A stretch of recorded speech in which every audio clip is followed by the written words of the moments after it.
Hey you guys, I created this super easy gold smoky eye, and I also want to show you how I was able to come back after totally ruining my eyeliner, so let's get started. First things first, we gotta prep the skin and make sure our makeup stays in place. So I'm using the e.l.f. primer. It is the illuminating one. It has gold shimmery pigments in it, and it is $6. My favorite full coverage foundation right now is the Kat Von D Lock It In Tattoo Foundation, or whatever it's called. You guys, it's amazing. It provides the most amount of coverage I have probably experienced recently from any foundations I've tried, and it stays on forever. My favorite thing to do is just open up the eye area and highlight the face with a concealer that is probably 4 to 5 shades too light for my skin, but you guys, I'm going to blend it out and I promise it will look okay. This is Estee Lauder's Double Wear. It also is a full coverage concealer, but it has a doe foot application, so you can strategically place it exactly where you want. And then I'm just grabbing a duo fiber Morphe brush and buffing that into the skin so that it looks seamless, but still gives me that glow.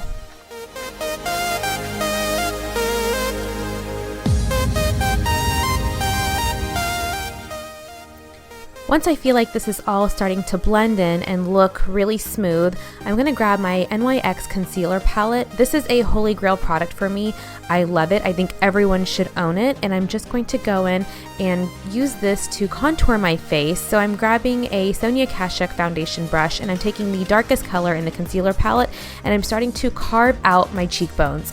Unlike most of the other looks that I do, I really don't want my features to be super chiseled and defined. Again, I'm going for a softer, more youthful, gentle look, I guess you could say. And so I'm just taking this rounded brush and starting to accentuate the features, but again, not carving them out. And just as I am avoiding having overly chiseled facial features, I'm also doing the same for my brows. So instead of taking a flat brush and really carving out the brow and then overly sculpting it, I'm actually just taking this duo fibered rounded eyeshadow brush and I'm buffing a lighter concealer. This is MAC Studio Finish, right around the brow and kind of all over the eyelid just to prep my eyelid for eyeshadow, but I am not taking a flat brush and cleaning up the edges. I want the brows to look softer, fuller, and more natural. To get my brows to look the way that I want them to, I'm just going to grab the Anastasia Beverly Hills Brow Pencil in Ebony. I'm using the pencil in hair-like structures, and then I'm flipping it over on the spoolie side and buffing it in to the hair to make sure that the Brow Pencil is evenly distributed all over the hair without having to apply excess product. Now this step is optional, but I grab my dip brow and I just sealed in the front to make sure that my hair doesn't fall because my eyebrow hair does droop down, but you don't have to do that part.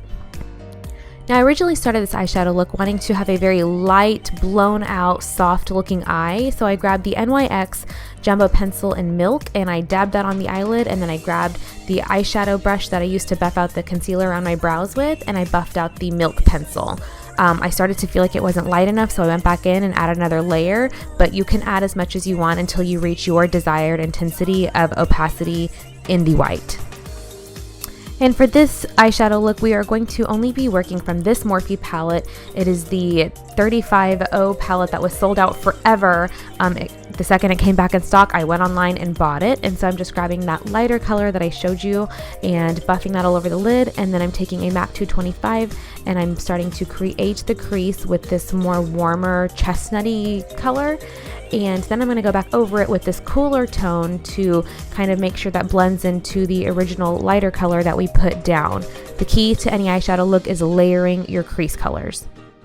So to give the lash line a little more definition, I just grabbed this Maybelline eyeliner and I pretty much just roughly buffed that against the lash line, and then I took this MAC 213 brush and then smoothed it out. This eyeshadow look is perfect right here if you want to stop. This is enough to put mascara, lashes, and you're good to go. But I decided that I wanted to add a little bit of liquid eyeliner on top of that, and that's when things hit the fan.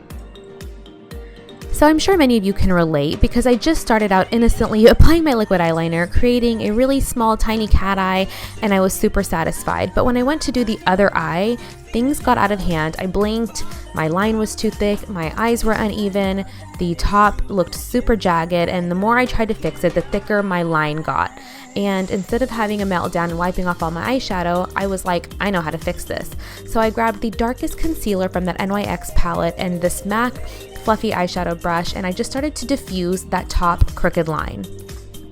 If you're anything like me, it absolutely drives me nuts to have to wipe off your makeup and start over again, so I didn't mind completely just turning this into a smoky eye, which is what is happening now.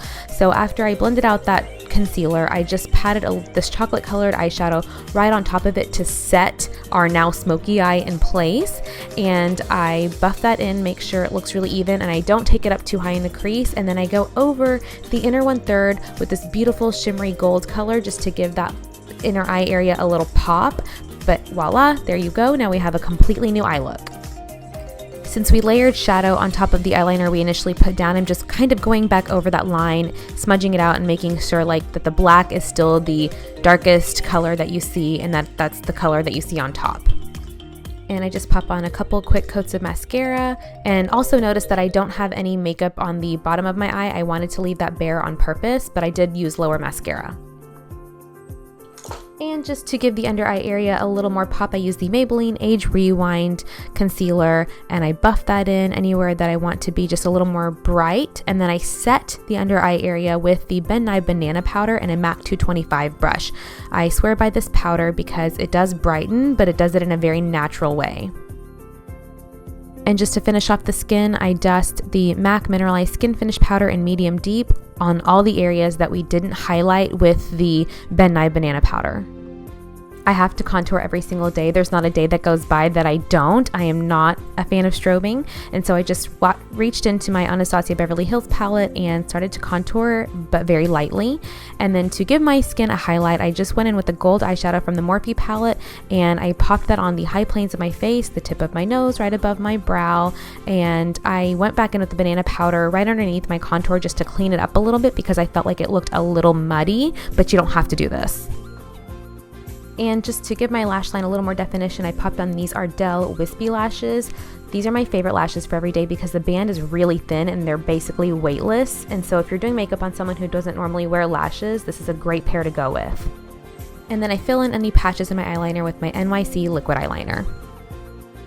And believe it or not, I don't feel like my under eyes are highlighted enough, so I add a little more banana powder, but I'm OCD and nuts, and if you feel like your skin looks highlighted enough, you don't have to do this step. And then to move on to the lips, I just grab a little gold eyeshadow, pat that on the Cupid's bow of the lip, and then I grab my Revlon Color Suede lipstick as my primer. And then I go in and mattify the outer area of my lip to make sure that it's ready to start filling them in with the pencil. So first I go in with this Toast color from the Atelier Deluxe Ultrafine Lip Liners, which I bought on Amazon. You guys, they're amazing. And I start to create the shape of my lips. So I always make sure they're sharpened, and then I go in and use the sides of the pencil to kind of trace the outer lip, and then I use the actual point to do the Cupid's bow. This is just my lip technique, and this ensures that it looks natural, but they are overdrawn for sure. And then I take brown sugar from the same Atelier Deluxe lip pencil collection, and I go around the outer edges just to give the lips a little more definition so that they look like they have an actual lip shape instead of just colors sitting flat on my lip. Recently I went to Ricky's. It's an amazing beauty store in Miami, and it's an East Coast based company, and I grabbed this LA Girl matte liquid lipstick. I will link the color below, but I am just swiping that on top of my lips. I swipe and then press my lips together and swipe again, and that's my recommended method of applying a liquid lipstick. And then I kind of go back over the edges with a little bit of the Toast, which is the lighter lip pencil, to make sure that it all looks blended and it doesn't look like I just painted a light color on top of my lip liner. Off camera, I had to pop on the Ibiza Nights lip gloss from Charlotte Tilbury, and that is it, you guys. That is my completed look. This is how you recover from messed up eyeliner, and this is how you can create a really easy smoky eye using all eyeshadows from this $20 Morphe eyeshadow palette. As always, thank you so much for watching. Please subscribe, give this video a thumbs up, and I'll see you next time.